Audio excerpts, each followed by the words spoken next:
नमस्कार प्यारे विद्यार्थियों। आज हम बात करेंगे कक्षा 3 की हिंदी की कार्यपुस्तिका के कार्यपत्रक 71 से लेकर 80 तक का हल देखेंगे। सबसे पहले बात करते हैं कार्यपत्रक 71 की। कार्यपत्रक 71 का पहला प्रश्न है कि नीचे दिए गए चित्र को देखकर अपने मन से 2 वाक्य लिखिए। यानी इस चित्र को देखना है और 2 वाक्य लिखने हैं। कितने वाक्य लिखने हैं? 2। तो सबसे पहले अपन इस चित्र को देखते हैं कि ये चित्र है जिसके अंदर एक गाड़ी है, एक छोटा सा बच्चा इसको चला रहा है, बादल है पास में। तो इसको देखकर 2 वाक्य लिखने हैं। पहला वाक्य है कि यह एक खिलौना गाड़ी है। यह एक खिलौना गाड़ी है।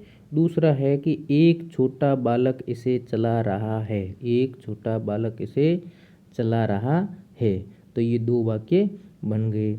दूसरा प्रश्न है कि नीचे दिए गए चित्र को देखकर अपने मन से 2 वाक्य लिखिए। इस चित्र को देखिए और अपने मन से लिखिए। देखिए इस चित्र में बहुत सारे खिलौने हैं, तो आप इन खिलौनों को देखकर 2 वाक्य लिख सकते हैं। सबसे पहला वाक्य है कि यहाँ पर खूब सारे जानवर हैं। यानी इस चित्र के अंदर आप बहुत सारे जानवर दिखाई दे रहे हैं, तो यहाँ पर खूब सारे जानवर हैं।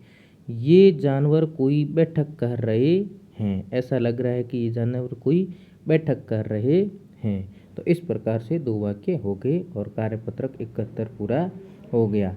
अब हम बात करते हैं कार्यपत्रक 72 की।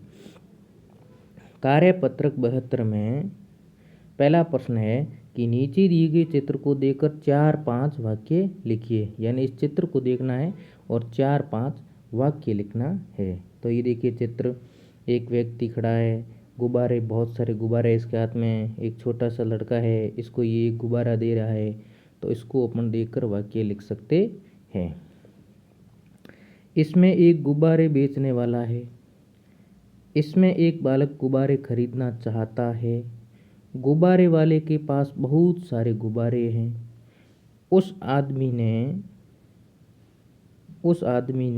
बालक को एक गुब्बारा दे दिया। तो इस प्रकार से आप प्रश्न बना सकते हो, देख कर लिख सकते हो कि इसमें एक गुब्बारे बेचने वाला है, इसमें एक बालक गुब्बारे खरीदना चाहता है, गुब्बारे वाले के पास बहुत सारे गुब्बारे हैं, उस आदमी ने बालक को एक गुब्बारा दे दिया। अगला है दूसरा प्रश्न कि नीचे दिए गई कहानी को आगे बढ़ाइए। नीचे जो कहानी दी गई है इसको आगे बढ़ाना। जैसे चीनू और रचना अच्छे दोस्त थे, वे हमेशा एक दूसरे की मदद करते थे। एक दिन जब चीनू स्कूल नहीं आया तो रचना उससे मिलने उसके घर गई।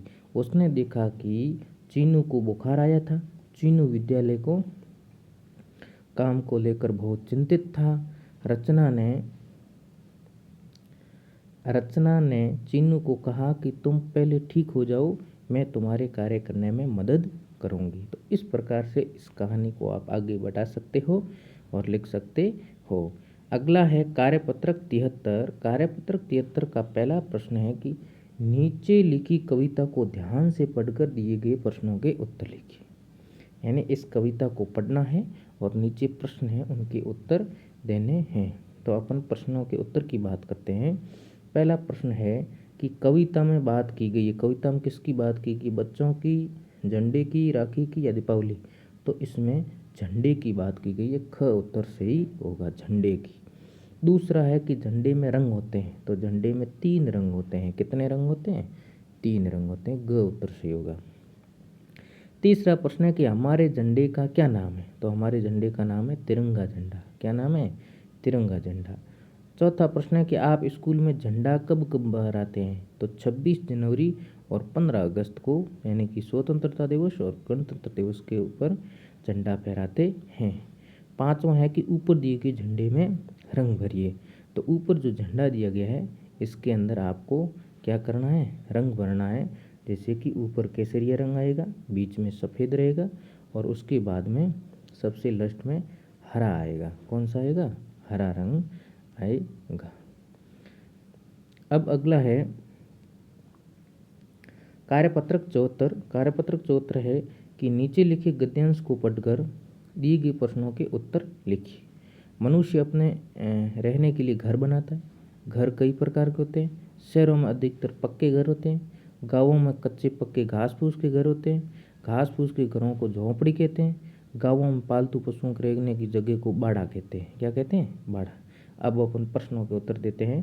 पहला प्रश्न है कि मनुष्य अपने रहने के लिए बनाता है। मनुष्य अपने रहने के लिए क्या बनाता है?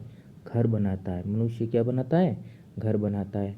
पशुओं के रहने के स्थान को क्या कहते हैं? तो पशुओं के रहने के स्थान को बाड़ा कहते हैं। क्या कहते हैं? बाड़ा। तीसरा है कि शहरों में घर कैसे होते हैं? शहरों में घर कैसे होते हैं? पक्के घर होते हैं। शहरों में पक्के घर होते हैं। गांवों में घर कैसे होते हैं? कच्चे पक्के और घास फूस के घर होते हैं। अगला है कि घर बनाने के लिए क्या क्या सामग्री चाहिए, लिखिए। घर बनाने के लिए घास फूस, गोबर, पत्थर, ईंट, सीमेंट, लकड़ी, इतनी सारी वस्तुओं से घर बनता है। छठा प्रश्न है कि घर बनाने में सबसे पहले कौन सा हिस्सा बनाते हैं? तो घर का नक्शा और नींव बनाते हैं। सबसे पहले घर का नक्शा और नींव बनाते हैं। अगला प्रश्न है कि आपका घर कैसा बना है? हमारा घर पक्का बना हुआ है। किसी का कच्चा है तो कच्चा घर भी लिख सकते हैं। आठवां प्रश्न है कि जिन लोगों के घर नहीं होते वे कैसे रहते हैं? वे बिना घर के या टेंट लगा कर रहते हैं। जिन लोगों के घर नहीं है वो बिना घर के या टेंट लगा कर रहते हैं। इस प्रकार से आप इन प्रश्नों के उत्तर दे सकते हैं। अगला है कार्यपत्रक 75। कार्यपत्रक 75 का पहला प्रश्न है कि नीचे लिखे गद्यांश को पढ़कर प्रश्नों के उत्तर दीजिए। तो इस गद्यांश को पढ़ने के बाद में इन प्रश्नों के उत्तर देने हैं। पहला है कि जानवर किसके गांव में आया? तो जानवर किसके गांव में आया? अरुणा के गांव में आया। जानवर किसके गांव में? अरुणा के गांव में। माँ ने जानवर का नाम बताया। माँ ने जानवर का नाम क्या बताया? उदबिलाव। क्या बताया? उदबिलाव। तीसरा प्रश्न है कि चिड़िया क्यों चहचहाने लगी थी? गांव में एक नए जानवर को देखकर चिड़िया चहचहाने लग गई। चौथा है कि शोर सुनकर बाहर कौन आया? शोर सुनकर अरुणा की माँ आई। शोर सुनकर बाहर कौन आया? अरुणा की माँ आई। पांचवा प्रश्न है कि उन दो जानवरों के नाम लिखिए जिनको आपने बहुत कम बार देखा है।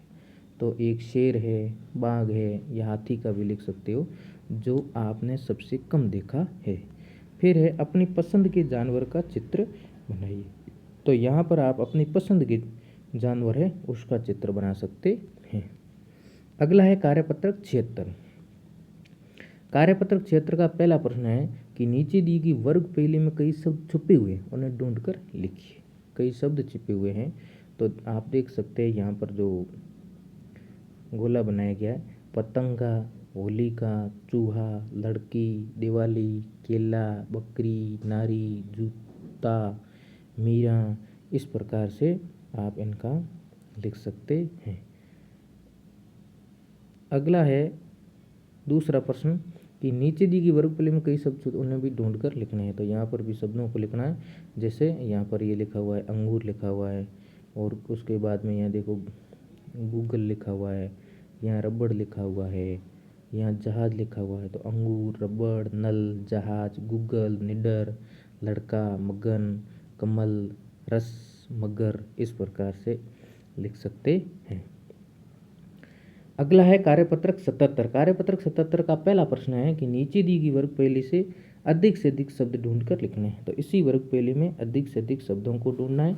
आप इनको देख सकते हैं, जो ये लाल लाइन से शब्द बनाए गए हैं, इन शब्दों को अधिक से अधिक ढूंढकर लिख सकते हैं। तो ये सारे जो शब्द है, सबसे पहले शब्द है चूहा, हाथी, पेड़, मछली, नीर, बादल, तारा, लड़की, बंदर, फल, तराजू, पानी, लापता, चुप, कप, घर, वार, चार, नाक, नीला, हाथ, नींद, मन, गोल, बोल, आया, गया, ऊपर, रेल। इस प्रकार से शब्दों को आप लिख सकते हैं। अगला है कार्यपत्रक 78। कार्यपत्रक 78 कहते हैं नीचे दी गई चित्रों को देखकर सही शब्द पर गोला लगाइए। तो कार्यपत्रक 78 है कि चित्रों को देखकर सही गोला लगाना है। तो ये इंद्रधनुष सही लिखा हुआ है। इसी प्रकार ये क्या है? टोकरी है। क्या है? टोकरी है। उसके बाद में है कि नीचे दी गई सही वर्तने वाले शब्द पर निशान लगाना है, यानी सही कौन सा। जैसे ये चिड़िया सही लिखा हुआ है, इसी प्रकार से यहाँ ये वाणी शब्द सही है, ये वाणी शब्द ये सही है। उसके बाद में किताब ये सही है, केला ये शब्द सही है। उसके बाद में कृपया, कृपया ये शब्द सही है। तो इस प्रकार से अगला है तीसरा कि नीचे दिए गए शब्दों को शुद्ध करके दोबारा लिखिए। शुद्ध करके जैसे गायन है तो इसका गायन, दुकान का दुकान, आशीर्वाद, व्यंगन, आदमी। उसके बाद में हंसना है, हंसना के अंदर यहाँ आप यहाँ चंद्र बिंदु लगाओगे तो सही हो जाएगा। बकरी, प्रेम, गुलाब, पपीता, इस प्रकार से इनका लिखना है। अगला चौथा प्रश्न है कि नीचे दिए गए अशुद्ध शब्दों को शुद्ध वाक्य में प्रयोग करके लिखिए। अशुद्ध शब्दों को शुद्ध में जैसे लट्टू, लट्टू तो मेरे पास लाल रंग का लट्टू है, तो ये शब्द सही कौन सा होगा? ये शब्द सही होगा। घृणा शब्द ऐसे लिखते हैं, राम श्याम से घृणा करता है। शीर्षक, रमेश ने पाठ का शीर्षक लिखा, सम्राट अशोक महान सम्राट था। अगला है कार्यपत्रक 79, अशुद्ध शब्दों को शुद्ध करके लिखिए। अशुद्ध शब्द उनको जैसे मेहमान है तो मेहमान है तो मेहमान। सुबह, ऊ की बड़ी मात्रा जबकि छोटी होगी, सुबह। हवेली, विद्यालय, हिसाब, दीवार, इस प्रकार से आप लिख सकते हैं। अगला है दूसरा प्रश्न की अशुद्ध वाक्यों को शुद्ध वाक्य में लिखिए। इमली खट्टा है, इमली खट्टा नहीं, इमली खट्टी होती है, तो इमली खट्टी होती है। मैं पढ़ रही है, मैं पढ़ रही नहीं, मैं पढ़ रहा हूँ, मैं पढ़ रहा हूँ। तुम मेरे मित्र थे, आज वह बाजार गया। सीता खाना खा रही थी, आज हम बाजार जाएंगे। इस प्रकार से इन प्रश्नों के उत्तर लिख सकते हैं। तीसरा है कि नीचे दिए गए शब्दों में से खाली स्थान भरें। नीचे दिए गए शब्दों से खाली स्थान भरना है कि गन्ना बहुत मीठा होता है, गन्ना बहुत मीठा होता है। यह पेड़ हरा है, ये पेड़ हरा है। नीम करेला कड़वे होते हैं। यह गेहूं की बोरी बहुत भारी है। तो इस प्रकार से आप इनको लिख सकते हो। अगला है कि लिंग संबंधी अशुद्धियाँ सही करें। जैसे बहिन खेल रहा है, बहिन खेल रहा नहीं, खेल रही है। बहिन खेल रहा है, उनको अशुद्धियाँ, तो इसका भाई खेल रहा है। श्वेता एक अच्छा लड़का है जबकि श्वेता एक अच्छी लड़की है। बहिन खेल रही है, ऐसे भी यहाँ पर लिख सकते हैं। अगला है कार्यपत्रक 80। कार्यपत्रक 80 का पहला प्रश्न है कि निम्नलिखित के तीन तीन नाम लिखिए। जैसे त्योहार, यानी यहाँ पर पर्यायवाची शब्द लिखने, त्योहार, त्योहार के तीन नाम लिखने, सॉरी, दीपावली, होली, ईद। रंग के लाल, पीला, हरा। जंगली जानवर भालू, शेर, जिराफ, इस प्रकार से लिख सकते हैं। दूसरा प्रश्न है कि दिए गए वाक्यों को सही स्थिति के अनुसार मिलाकर लिखिए। साहिल बीमार है, उसे डॉक्टर के पास जाना चाहिए। पूनम को कविता पसंद है, तो उसे कवयित्री बनना चाहिए। अरुणा गरीबों को खाना खिलाती है, नहीं वह दयालु है। तो इस प्रकार से आप इनका मिलान कर सकते हैं। तीसरा प्रश्न है कि नीचे लिखे वाक्यों को और शब्द जोड़ते हुए लिखिए। बिल्ली रसोई में आई और उसके बाद में क्या होगा? दूध पीने लगी। गुरुजी ने फुटबॉल दी और हम खेलने लगे। तो बादल उमड़े और मोर नाचने लगे। पापा ने चॉकलेट दी और हम खाने लगे। बिल्ली रसोई में आई और दूध पीने लगी। गुरुजी ने फुटबॉल दी और हम खेलने लगे। इस प्रकार से इनका उत्तर लिख सकते हैं। अगला है प्रश्न नंबर 4, नीचे लिखे शब्दों को सही क्रम लगाकर वाक्य बनाइए। जैसे जाता है मनीष, तो मनीष जाता है। नेहल जल्दी उठती है। कृष्णा गाना गाती है। करण पढ़ता है। तो इस प्रकार से हमने कार्यपत्रक 71 से 80 तक का हल देखा है। उम्मीद करूंगा कि आपको समझ में होगा, लिखने में सहायता प्राप्त हुई। अगर अच्छा लगा है तो इसको लाइक, शेयर और सब्सक्राइब जरूर करें। धन्यवाद।